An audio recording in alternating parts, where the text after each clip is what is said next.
This is Dr. Annette Feravich. I am not set up.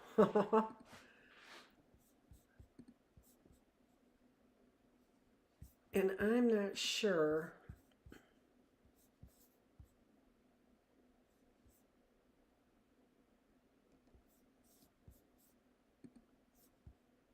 There we go. It's right there. Yay! It wasn't destroyed. In the chaos of our lives.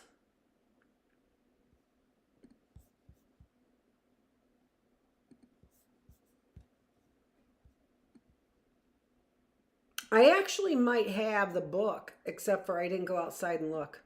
Oh, I wish I would have done that. Because I probably do have it. You want to see if I do? What was that? You do? Okay.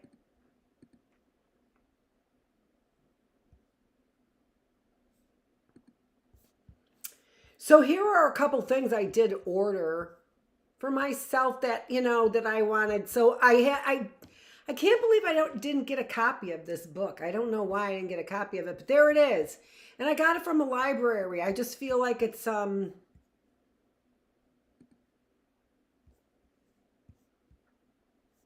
let's see here. Nope, it hasn't been delivered yet.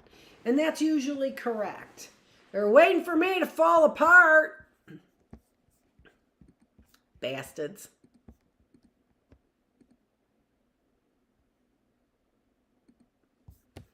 Okay, let's get to it though.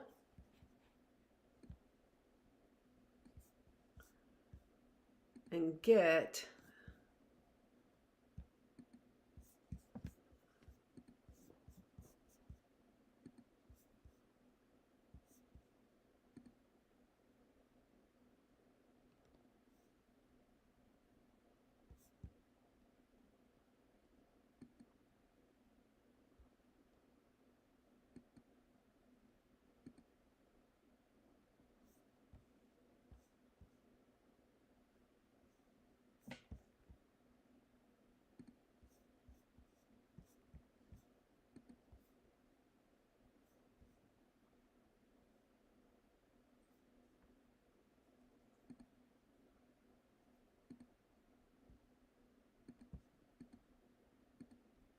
our book up here. Oops.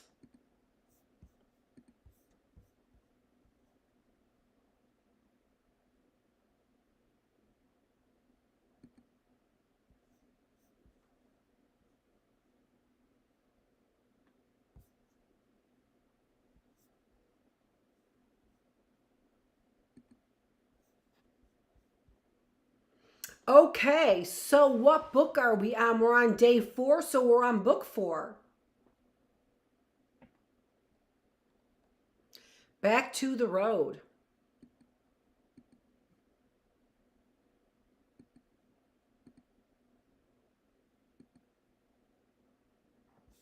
I should have saw what page it was on.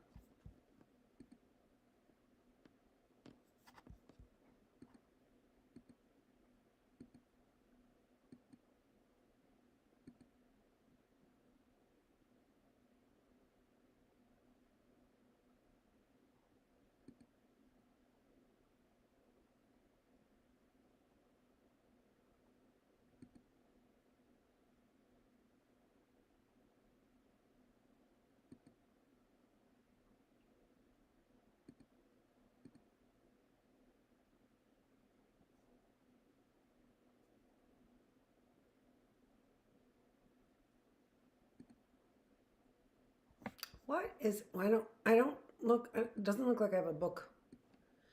Let's just look at this for a minute.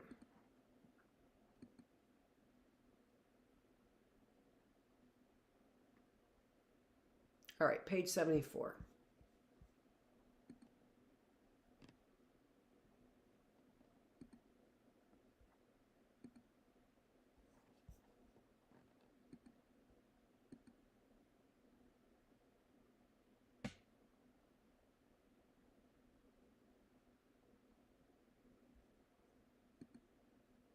I don't know why it says chapter 1 there. That's so weird. All right, book 4, Back to the Road. Argument. He learns to think for himself, and at the same moment, let's take a look at this. Hold on one second. Let's just take a look at this. All right, looks good.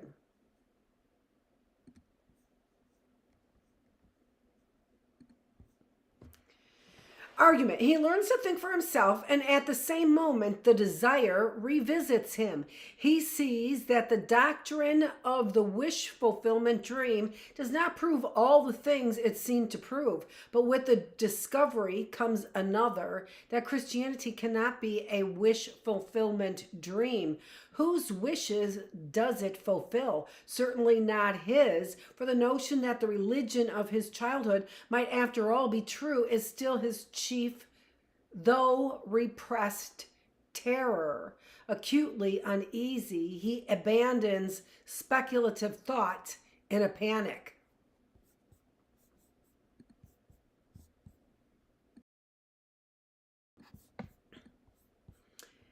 Doeth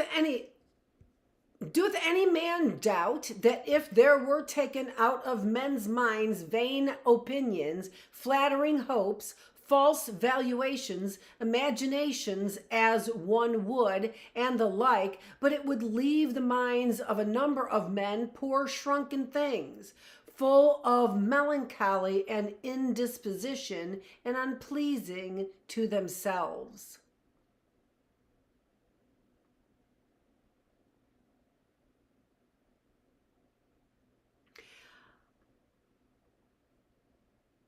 What it is, if I might interject here un momento, is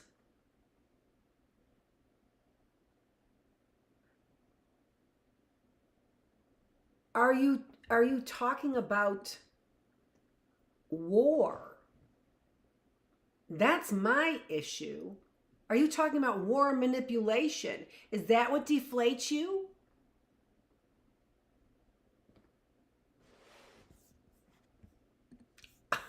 Yeah, not the only thing, I'm sure.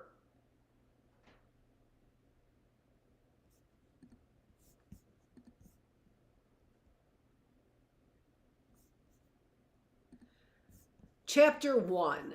The guards had fled. Or let grill be grill.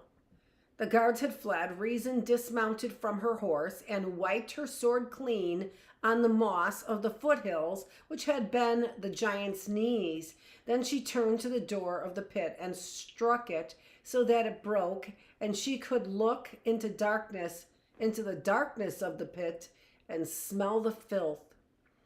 You can all come out, she said, but there was no movement from within. Only John could hear the prisoners wailing together and sang, "It is one more wish fulfillment dream. It is one more wish fulfillment dream. Don't be taken in again." How about that? Looks like I just got a package.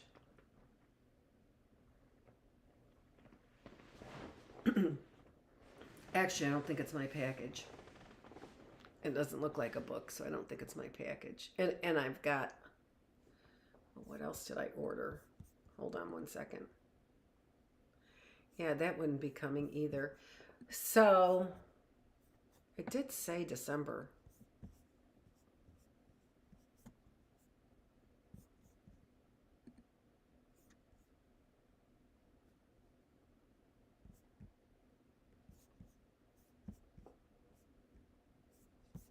All right, never mind. I thought maybe the book was here, but it's not.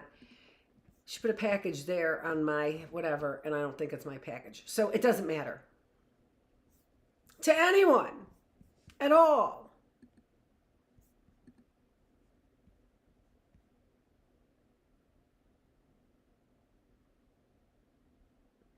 But presently, Master Parrot came. All right, I'm going to reread that last paragraph. It is one more wish fulfillment dream. It is one more wish fulfillment dream. Don't be taken in again. But presently, Master Parrot came to the mouth of the pit and said, "There is no good trying to fool us. Once bit, twice shy." Then he put out his tongue and retired. This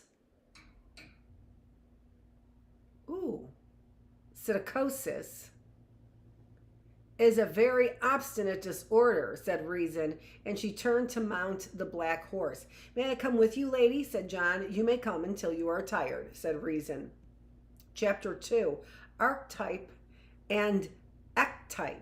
In my dream, I saw them set off together, John walking by the lady's stirrup, and I saw them go up to the rocky valley where John had gone on the night of his capture. They found the pass unguarded, and it gave back an echo to the horse's hoofs. And then, in a moment, they were out of the mountain country and going down a grassy slope into the island beyond. There were few trees and bare. It was cold, but presently John looked aside and saw a crocus in the grass. For the first time for many days, the old sweetness pierced through John's heart, and the next moment he was trying to call back the sound of the birds wheeling over the island and the green of the waves breaking on its sand, for they had all flashed about him, but so quickly that they were gone before he knew. His eyes were wet. He turned to Reason and spoke. You can tell me, lady, is there such a place as the island in the west, or is it only a feeling in my mind? I cannot tell you, said she, because you do not know. But you know. But I can tell you only what you know. I can bring things out of the dark part of your mind into the light part of it. But now you ask me what is not even in the dark part of your mind. Even if it were only a feeling in my own mind, would it be a bad feeling? I have nothing to tell you of good and bad. I mean this, said John, and this you can tell me. Is it true that it must always end in brown girls, or rather, that it really begins from brown girls? They say it is all a pretense, all a disguise for lust. And what do you think of that saying?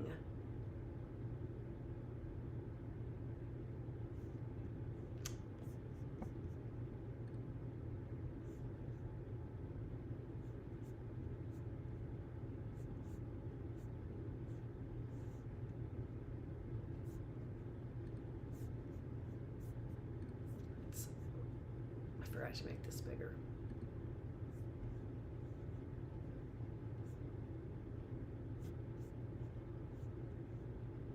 It is very like that, said John. Both are sweet, both are full of longing.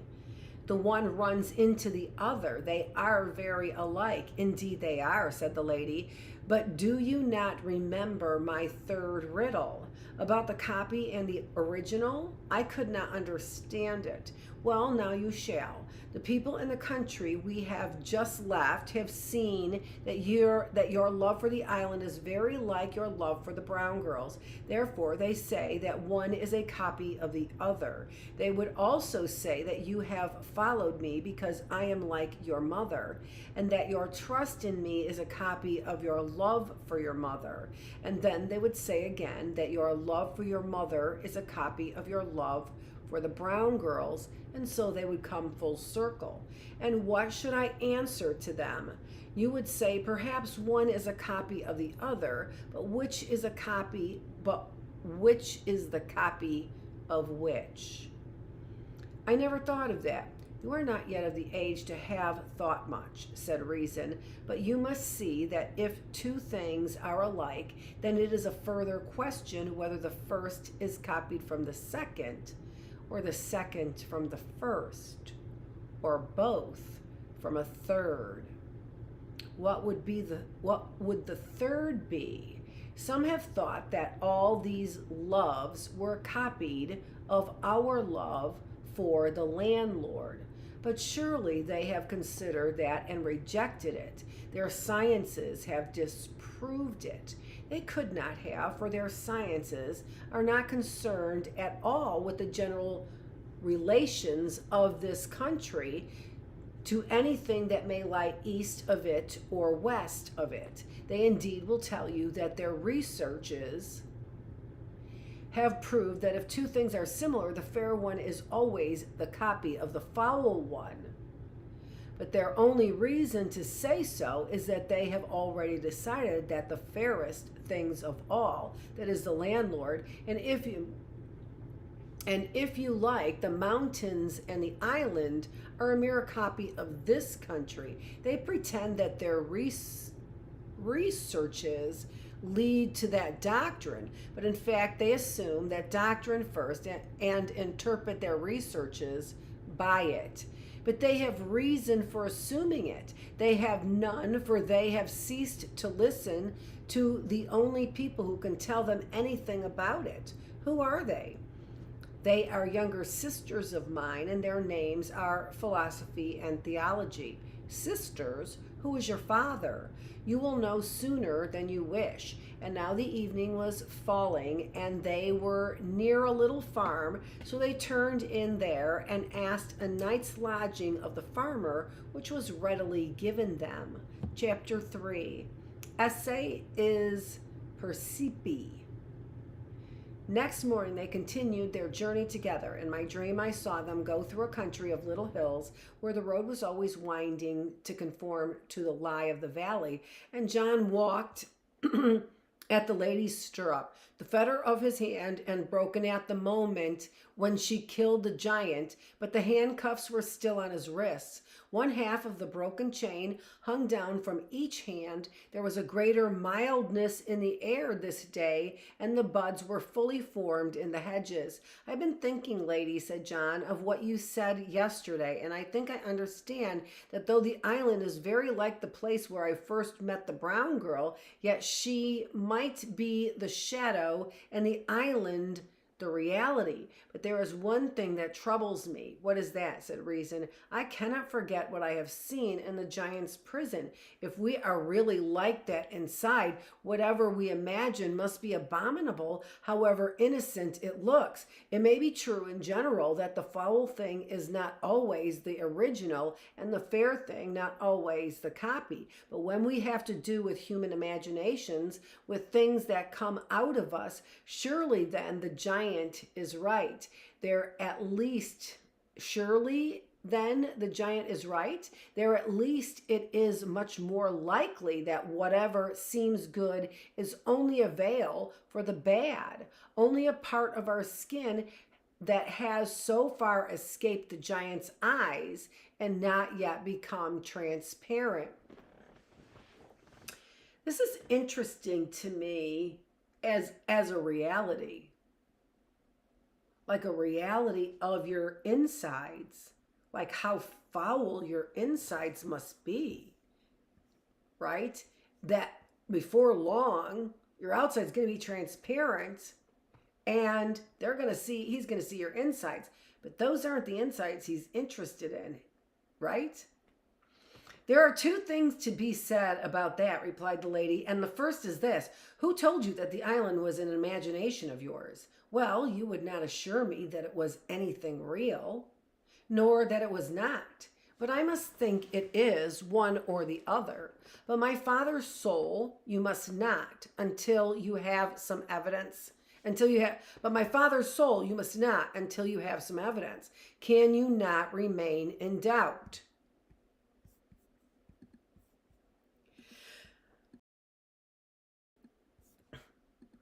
I don't know that I have ever tried. You must learn to, if you are to come far with me. It is not hard to do it. In Osterholm, indeed, it is impossible for the people who live there have to give an opinion once a week or once a day, or else Mr. Mammon would soon cut off their food. But out here in the country, you can walk all day and all the next day with an unanswered question in your head. You need never speak until you have made up your mind. But if a man wanted to know so badly that he would die unless the question was decided and no more evidence turned up, then he would die. That would be all. They went on in silence for a while. You said there were two things to say, said John. What was the second? The second was this. Did you think that the things you saw in the dungeon were real? That we really are like that? Of course I did. It is only our skin that hides them. Then I must ask you the same question that I asked the giant. What is the color of things in the dark? I suppose no color at all. And what of their shape? Have you any notion of it save as what could be seen or touched, or what you could collect from many seeings and touchings? I don't have that I have. I don't know that I have. Then do you not see how the giant has deceived you? Not quite clearly.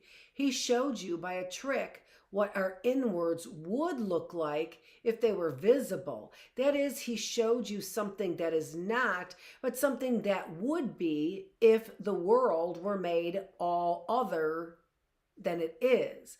But in the real world, our inwards are invisible. They are not colored shapes at all. They are feelings. The warmth in your limbs at this moment, the sweetness of your breath as you draw it in, the comfort in your belly because we breakfast well, and your hunger for the next meal. These are the reality. All the sponges and tubes that you saw in the dungeon are the lie.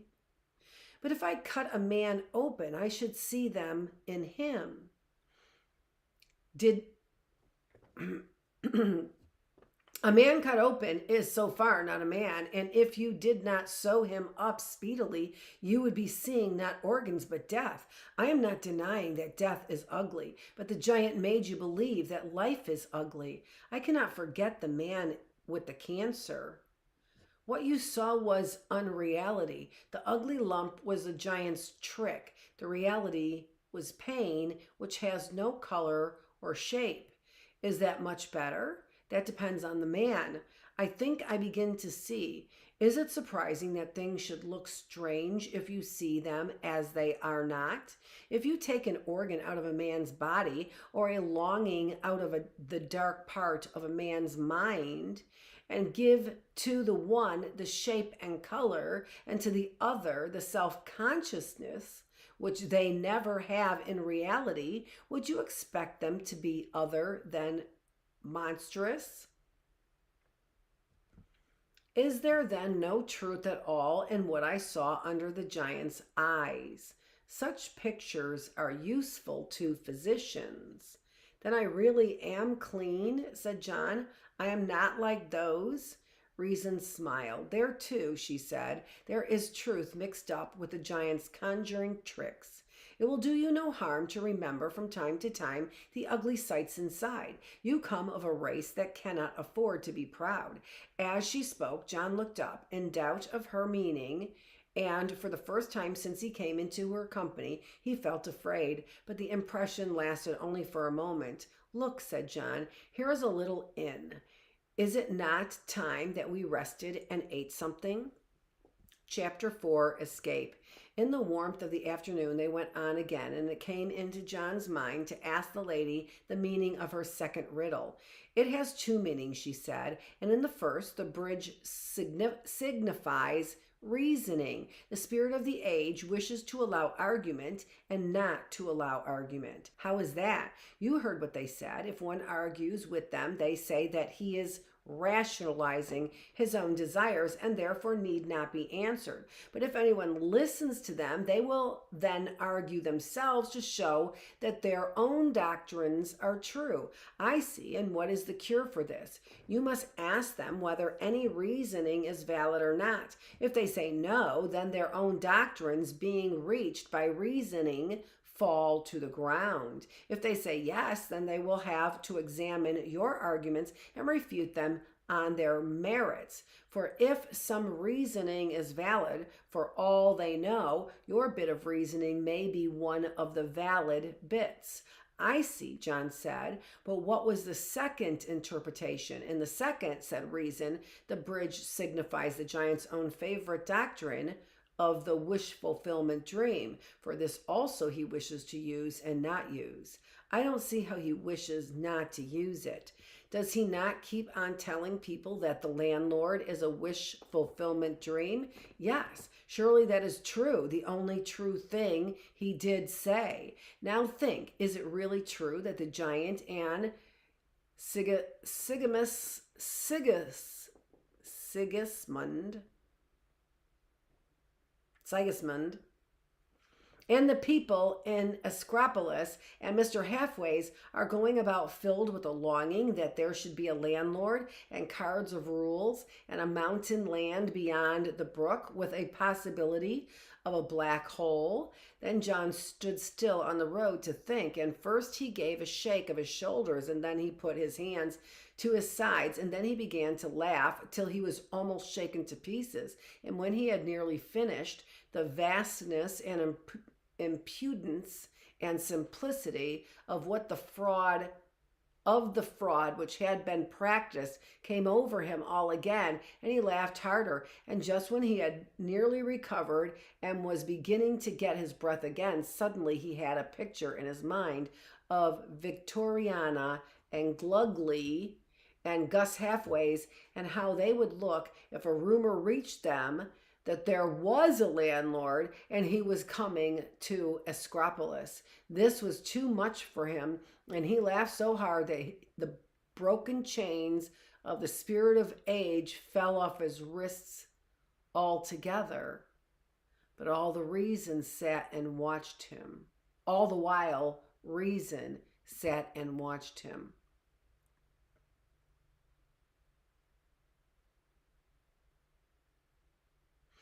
You had better hear the rest of the argument, she said at last. It may not be such a laughing matter as you suppose. Oh, yes, the argument, said John, wiping his eyes. You see now the direction of which the giant does not want the wish fulfillment theory used. I'm not sure that I do, said John. Don't you see what follows if you adopt his own rules? No, said John very loudly, for a terrible apprehension was stealing over him. But you must see, said Reason, that for him and all his subjects' disbelief in the landlord is a wish fulfillment dream. I shall not adopt his rules. You would be foolish not to have profited at all by your stay in his country, said Reason. There is some force in the wish fulfillment doctrine, some perhaps, but very little. I only wanted to make it clear that whatever force it had was in favor of the landlord's existence, not against it, specifically in your case. Why specifically in mine, said John sulkily. Because the landlord is the thing you have been most afraid of all your life. I do not say that any theory should be accepted because it is disagreeable, but if any should, then disbelief in the landlord should be accepted first. As Reason said these words, they had reached the top of a little hill, and John begged for a halt, being out of breath. He looked back and saw beyond the green, rolling country the dark line of mountains, which was the frontier of the giant's land. But behind them, and far bigger, rose the old mountains of the east, picked out in the rays of the declining sun against a dark sky. They seemed no smaller than when John had looked at them long ago from Puritania. I do not know where you are leading me, he said at last, and among all these winding roads I have lost my sense of direction. As well I find the pace of your horse fatiguing. If you will excuse me, I think I will henceforth pursue my journey alone. As you wish, said Reason, but I would strongly advise you to take this turn to the left. Where does it go to? Asked John suspiciously. It takes you back to the main road, said Reason. That will do well enough, said John. And now, lady, give me your blessing before I go. I have no blessing to give, said the Virgin. I do not deal in blessings and curses. Then John bade her goodbye and took the road she had pointed out to him. As soon as she was out of sight, I dreamed that he put down his head and ran, for the silly fellow supposed that she might follow him, and he continued running until he found that he was going uphill, a hill so steep that it left him no breath for running, and at the very top his road cut into another which ran left and right along the ridge. Then John looked one way along to the east and the other way along to the west, and saw that it was indeed the main road. He stayed for a minute to mop his brow. Then he turned to the right with his face towards the setting sun and resumed his journey. Well, what's so interesting about this to me is it does seem